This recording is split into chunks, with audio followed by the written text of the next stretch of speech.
I think we're connected to San Francisco with Kevin Knocke from IGN Esports Today. Kevin, you there?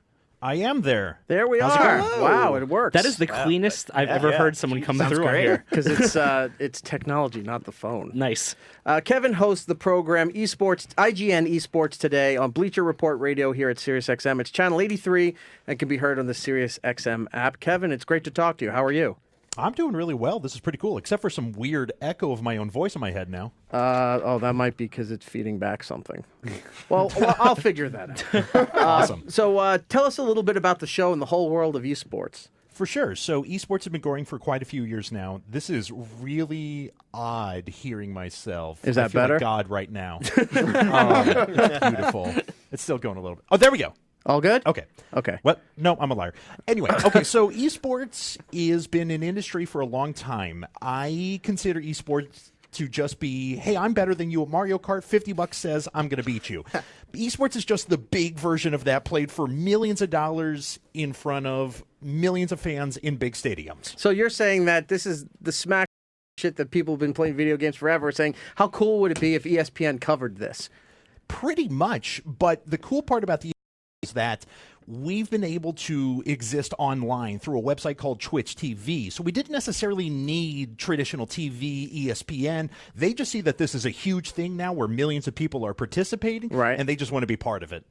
This is just, it's I don't want to say it came out of nowhere because I know it's been building, but when it's starting to hit, it seems like it's come out of nowhere because everyone's looking at this and goes, who thought that these gaming competitions that like maybe the news would highlight as a fluff piece to get them to 11:30 before Dave came on. You know, it's like, hey, look, there's all these. There was a big Counter-Strike convention or competition going on, and the winner won $30,000. And you're like, wow, people really spend their time doing that. Now more so where it's a legitimate competition that this is people's careers. Well, so there's a couple of things to me. One of which is I've always thought that everyone has the drive to compete in some capacity.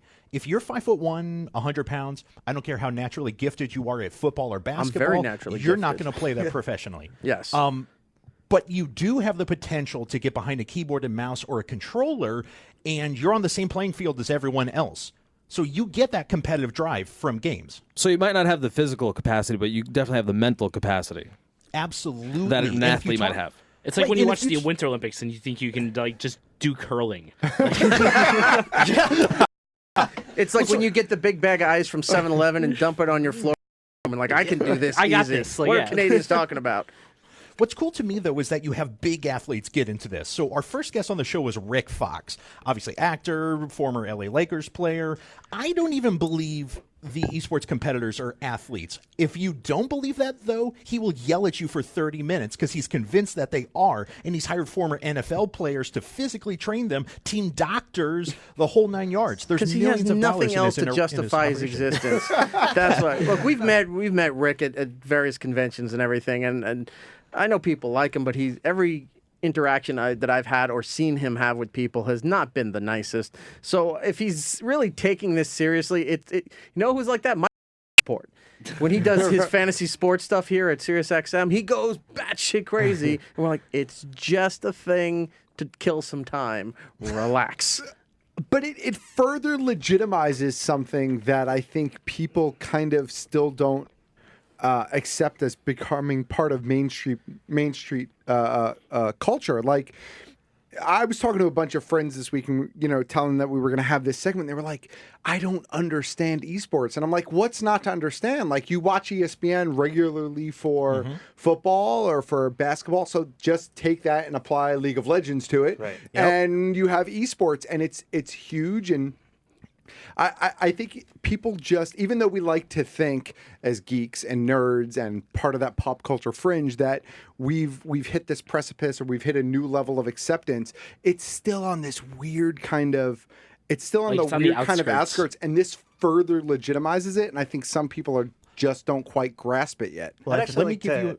Let's ask Kevin real quick. Kevin, this is Nicholas from Motherboard. Motherboard, how do you do? if there's any sort of like resentment amongst like the hardcore East to see like ESPN like you said, esports has been going around for a while. I remember Counter-Strike tournaments back in the day, Quake tournaments back in the day, and now all of a sudden because there's money floating around, because there's all this sort of like corporate interest, now ESPN is covering. I know ESPN.com just initiated legitimate coverage of esports a couple months ago.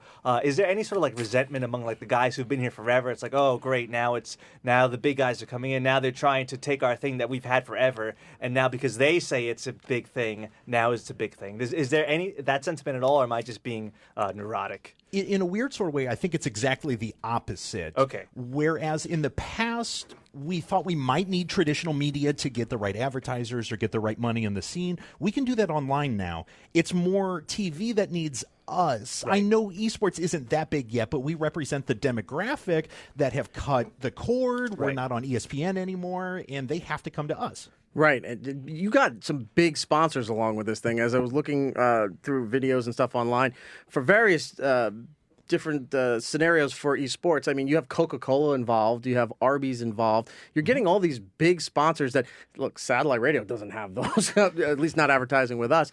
But you guys get these big names who are willing to take the risk on something that they want to be at the forefront of, something that could be huge and up and coming. Like, they missed out on the poker stuff. Like, the way this is building seems to be like the World Series of Poker, where everybody's watching poker. Poker was on TV, became a big thing, and then what happened with poker, the players became too self-important, where they're wearing huge beats and sunglasses and Golden Palace Casino hat and all this stuff there, where it's taken away from what you're actually watching. Here, it's just these guys sitting down and you're watching the games being played. 2 quick points here. One about viewership. So the League of Legends World Championships last year, League of Legends is a 5v5 team game. It's played by over 70 million people worldwide each month, I think. And the finals had 14 million concurrent viewers, 36 million unique, 334 million total views.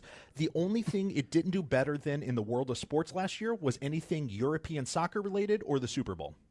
That's insane. Well, the League of Legends sold out Madison Square Garden. Yeah, like that for the finals. I went to a sold-out Staples Center for their World Championships 3 years ago. Yeah. And side note, by the way, not to cross-promoting Vice here, they have a really excellent documentary on how esports started in South Korea that I watched a few months ago. That's really good. Really awesome. I told Matt to watch that too. To do with that. So now you're selling out. Arenas here. Are we going the WrestleMania route soon, and you're going to start selling out stadiums? We already are. Oh, wow. The League of Legends Championship last year was played at the Mercedes-Benz Arena in Berlin, 40,000 sold-out tickets. Year before that, Imagine Dragons opened the event in Korea at a 60,000-seat soccer stadium. We're already doing that. Jesus Christ, we're in the wrong business. Crazy because for me, I didn't understand this until I got back into gaming back in December, and I remember watching the videos and I was like, oh, this is really stupid. And then 2 weeks ago I bought Overwatch, and now I'm watching Twitch channels of people playing Overwatch, and I totally get it. But watching these videos and following it along, it totally makes sense to me, because I feel like this is just exactly what I grew up doing to the exponential level. Like, I watched my friends It's the dialogue play. that went in your head while you were playing. Right, but I remember sitting in a basement, not to be cliche, but sitting in a basement and watching 4 or 5 of my friends playing a game, and I was just the spectator at that point, right? I didn't have the controller in my hand, but I was completely enthralled, and I was completely interested in how it was playing out and who was gonna take out who, and this is just that to the nth extreme, and it makes total sense with the generation that's growing up. And it is a gamer generation, and we have embraced it as part of regular culture. And I think it's great that it's being brought to this many people and exposed. It really does kind of legitimize it. Even though people are afraid to accept it, I think it's great that it's legitimized it. The nice part, though, is that it is legitimate amongst my generation. There's no question whatsoever. So older generations that are watching sports that also went away from poker, like you mentioned before, we are the long-lost cousin of poker, honestly. That's actually true. So we had professional Warcraft players that retired, went over to poker, and have now made millions of dollars. So we had Elke, for example, Bertrand Gospelier. He was the second player from France to ever go play StarCraft in Korea. He's now won a Triple Crown in EPT WSOP, and I forgot what the other one is, but he's won bracelets in all of them. You know, I thought I was big shit back in 7th grade when I went to Blockbuster to play the Donkey Kong Country tournament, and I came in second. I'm like, wow, I qualified to play the bigger version of it at the mall before going to the state. These guys are making billions of dollars worldwide fame. Here's a cool story. So last year, the International for Dota had an $18.4 million prize pool. The team that won collected $6.6 million. And there was a player on that team who was a 16-year-old kid from Pakistan. He came over to the U.S. to compete for Evil Geniuses. They win, and he becomes the youngest millionaire in esports history, collecting over $1.6 million just for that event. That's crazy. And then he got deported. But what one should point out, going back to the documentary I was talking about, these kids are playing for like 16 hours a day. Yeah. Like Yeah. they might as well stick like like liquids IVs. into their arms. Yeah, but well, okay. So another really good point here. That's actually a major problem in esports. We're going through performance-enhancing drug issues. Yeah. We're going through issues of people that are playing 20 hours a day and getting carpal tunnel. We have doctors that are specializing in specific esports to train the competitors to play smarter and more healthy way over the 10 hours that they're playing a day. Right. There's even like there was even, especially in Korea, a suicide problem too, right? Yes. I'll see. All right, But this what's is like any other sport, though. Yeah. Yeah, but like anything, when you're too obsessed at being really good at one thing and you lose that one thing, then you get those idiots who want to kill themselves because they feel there's no other point to their life. But it's hard to tell someone who's an esport player, just the same way it would be hard to tell an NFL player that, look, you can't practice, 25 hours a day. Like, of course, that's all they want to do if they're That's what book they're doing. at the end of the day is millions and millions of dollars. And so, we kind of joke about it. And even in this room, right, we're still kind of like poking fun at it indirectly, like, oh, gamers, ha, ha, ha. The truth of the matter is it legitimately is a physical feat in order to be able to compete in these competitions at that level, the same way it is to play almost any other sport. There was an organization called the Immortals that was just started. They received $100 million in startup money to begin an esports organization. They've hired 2 NFL players, 5 doctors, multiple psychologists, an entire front office, and they've already acquired 2 professional teams. I mean, they're setting up these to be real sports franchises. Lewis, see if you can set up an esports franchise for us, and let's get out of here. But you said, like, when you were talking about like the doping stuff, like what kind of drugs do people use? Caffeine. Like Adderall caffeine? and Ritalin. Okay, because I use weed and it doesn't work. It totally works. Oh my God. I mean, it works. I just don't care as much. When I was doing radio down in West Palm Beach, there was a soda company down there that just started. And the guy reached out to me, and we started doing a lot of stuff with them. And then it turned out that they became like exclusive to Staples. They were only sold in Staples stores, and they were fueling a lot of these gamer tournaments. It was called Balls, BAWLS. I remember that, Balls right. very well. And the guy Hobie, who I think at the phrasing. time was running the thing, he was like, "This is going to be the big thing. We're going to get into this whole gamer circuit." Now, this is 2001. It was like 2001, 2002. When the soda came out, and we used to do. I mean, it's amazing soda because I'll give it a plug. I don't care. Balls Guarana, find it. It's a blue ribbed bottle for your pleasure, and it's made with the guarana berry in it. It's amazing stuff. And then after a few bottles, you feel your heartbeat. So definitely worth getting, and it's perfect stuff for the gamer stuff. Now everybody else has jumped on that bandwagon because I saw. I know they're in cups, but I know like Monster Energy drink and maybe Sobe if they're still around, or Arizona, things like that. Rush. They all jumped on that gamer bandwagon for these competitions a long time ago. It almost Red reminds me Bull- about how X Games started a little bit with all these brands. Exactly. And so Red Bull sponsors 10 or 15, they call them athletes just like the rest of their Red Bull athletes, but they are fighting game players, different esports teams and things like that. Red Bull is heavily involved. They even run an esports circuit. God damn. I don't. Yeah. Look, as far as I'm concerned, We're they quitting? are mentally. Yes. Well, no. I think they are athletes. I think they're putting themselves through as much physical kind of demand as almost anything else.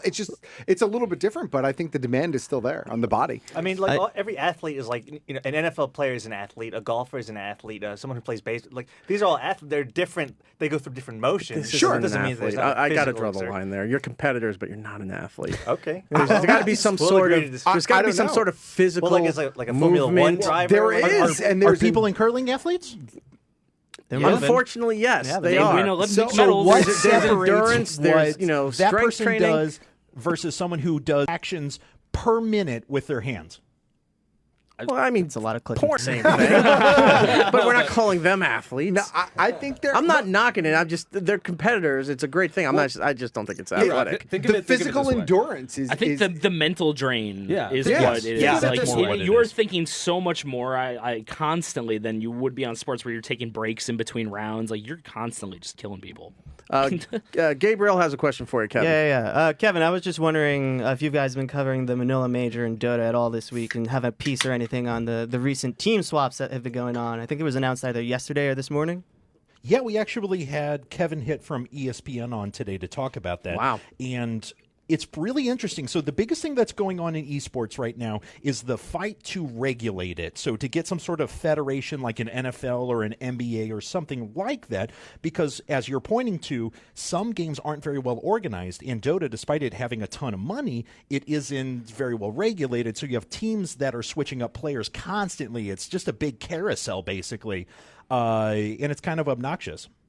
Yeah, for those who don't know, in the middle of a multi-million-dollar tournament, I think the Manila Major is 1.1 million. Is that right? That's for first place. Oh, that's for first place. But two of the favorites actually were eliminated early, and Yes. while all the players were there, players were actually traded to other teams, rival teams, if you will. What's funny is the player in particular today is named Universe, and he went back to the team that he left before to sign one. It's kind of weird. Lewis has a question for you. Lewis? I was realizing how big esports was when I went into my DraftKings and realized that I could actually bet, or not bet, as they say, on the esports that are going on. That's kind of crazy. I love that. It's funny you say that because there's actually a huge betting culture in esports that's like not just money, but it's just like like Dota, like you can get hats that you can put on the like in Team Fortress 2, and you can wager that stuff. And like so I can throw down this Sword of Illusionment whatever that's worth $5. Someone will pay $5 for it, and I can wager that. Sounds like and the win. next Zelda title. Well, the biggest problem in esports, and specifically Counter-Strike, is that skin problem. Yeah. Because what happens That's is racist. those skins randomly drop, and since you can transfer it to another player, value associated with it. So if only 10 people can have this worldwide, some kid may pay $1,000 to have that skin because it's only one of 10. So now, since you can transfer that to a third party, there are sites that are set up that basically do real money betting by using the skins that you've accumulated, and people are wagering thousands of dollars every single day on matches. And it's actually ruining a lot of kids' lives because they've dipped into their parents' credit cards and used like $25,000. Yeah. But What? as soon as games, as soon as games had the ability for you to take the content from the game outside of the game, I mean, I played WoW for a bit, right? I was a big WoW player for a very, very long I time. just saw Warcraft today. And I remember like guys selling gold and gear that wasn't locked to you, like you get an epic drop or whatever, and it's bound locked to you. to- But if it wasn't bound to, I mean, people were selling it on eBay, for hundreds or thousands of dollars, those types of things. I think as soon as that happened, it just created It attracted all sorts of problems. And interesting types of people as well that go along with that. There's actually, this happened with Team Fortress 2 years ago. There was a weird money laundering, I don't want to call it scandal, but like essentially a money laundering scandal that was happening with the Apple Mac earbuds that some guy just stumbled upon and ended up doing a really good piece. I wish I could remember off the top of my head, but like there's some, as much as I love that esports, whatever you want to call them, competitive gaming is catching on, there's still like, as Nicholas was saying earlier, there's sort of a weird, almost progenitor culture there that like you'll see more prevalent in sort of the fighting That's a game big community. word. But Progenitor? Yeah. Origin? Origin. But I Thank think you. whenever you have this type of Gotta dumb it down competition, for me. unfortunately, it breeds that kind of it breeds that kind of counterculture Right. Yeah. to go along with it. It's almost an unwelcome companion. I remember to what's going I was on. at an E3 a couple years ago, and I ran into a guy who ran like a gold selling company, and I was like, "You're ruining like you're ruining my life, but B, you're like ruining," because I was very into WoW back then. Right. You're ruining like this game, and he's like, "I don't see that. I'm providing a service." Like he justified it. I was like, "I can't believe." So I played Galaxies back in the day, Star Wars Galaxies back my in the God. day, right? And there were guys who spent their entire character, their entire build on just mining, right? And there were guys that would buy the credits off of these guys, and to the people buying the credits, they didn't care. Right. The guy selling it, he didn't care. But to everybody else was kind of like, what the hell's going on here? That sort of stuff has gotten better, though. Most games have moved to a free-to-play model where you buy pieces or add-ons or characters or stuff like that, which is actually something that I prefer. Even though I spend more per title right now, I'm the kind of competitive gamer that only plays 1 or 2 games at a time, and I'm fine with dropping a few $100 on it. But in the past, before game design was good, to be honest, World of Warcraft, other big MMOs had that problem where they had exploits that people could go in and make money off of it. You don't really have that off of a ton of games anymore. I'm not to call anybody out, but I have a friend who would play Galaxies, and he would have a chopstick taped to he would have a chopstick taped to a mouse that was also using a piece of twine taped to an oscillating fan. Yeah. And he would just sit there and loot all day long. And then he could do whatever he wanted with the gear because it never timed The out. man's a genius. Because it moved all day long. No, It was he's not. genius. You didn't need twine for that. It's all in the game. I did that without twine. No, after a while the macros stopped working, so you had to keep it moving. You had to know the right path to those macros. Kevin, we're looking at a break here, but 2 important questions. Where are we at with PewDiePie? To be honest, I pay attention to him as little as possible. I was going to say, in your world, do videos like that just drive you crazy? Yeah, we hate him. Okay. I mean, it's because they don't represent real gaming culture. Just like you see the people who do all the crappy pop culture, nerd culture is awesome, and I'm going to represent that just by wearing giant glasses and He's talking t-shirts about all us. the time. That's kind of what he is. That's not what a real gamer thinks of it as a gamer. Okay. Cultural appropriation, I believe that's called. That's number 1. Number 2, do you compete yourself? That's why I talk about people playing video games. Those who can't teach, right, Kevin? Yeah, there you go. I am competitive in a variety of games that I play. I've hit top 100 in the world at a variety of different games, but never good enough at any of the top games to make a living off of it. My job was always broadcasting. Okay. What are your games right now, real quick? Overwatch, way too much Yeah. of it. Overwatch and Hearthstone. I'm level 57 in Overwatch now. Let me point out one quick thing about Overwatch, if I can. Giddles got it last week and has been playing it almost every single day. And he's like, "You really need to get this and How join could me you online." not play it every day? It's so much fun. So I was like, okay, you know what? I haven't done that in a while. I'll do it. And 3 different stores I went to were sold out or had the PS4 version. We were on the Xbox One platform. So I'm like, fuck it. I'll just go to Amazon. It'll be here in a day or 2. They're out of it as well. Like, that game is really hard to find. Already sold 10 million copies. Yeah, it's insane. You don't play on console. You're an idiot. Play on PC. I play on console. Okay, that's where he's drawing the line. No, see, Can't we just you're a get real along? gamer. You play on PC.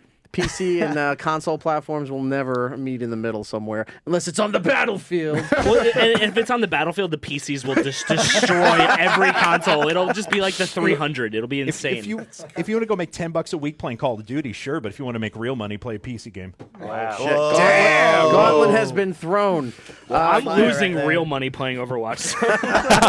Yeah, work. It's like I don't need it anymore. Yeah, I don't need that. But see, that was my big concern too, was things like that, because I've always said for years the reason why I never played Warcraft was because it looked really good and really amazing, but I knew I would get addicted to it and I would forget time. Yeah, you Like, have to put in the time. It's like I forgot to Or go you're to gonna work, suck at or it. shit, I gotta go to work, or I forgot to go to sleep and it's been 4 days, something like that. So I just said, you know what, I'm never going to play these games, even though everybody I knew was playing these games. Just because I missed important social functions to do raids doesn't mean anything about me. I Birth don't of wanna his hear it. child, Kevin.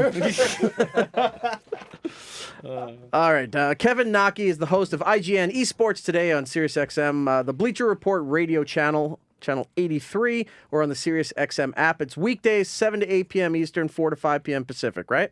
Yep, that's it. And Twitter, it's Sirius XM Esports for the show. And what is your Twitter? It's just Kevin Knocke, right? It's just Kevin Knocke, Kevin, and then Knocke.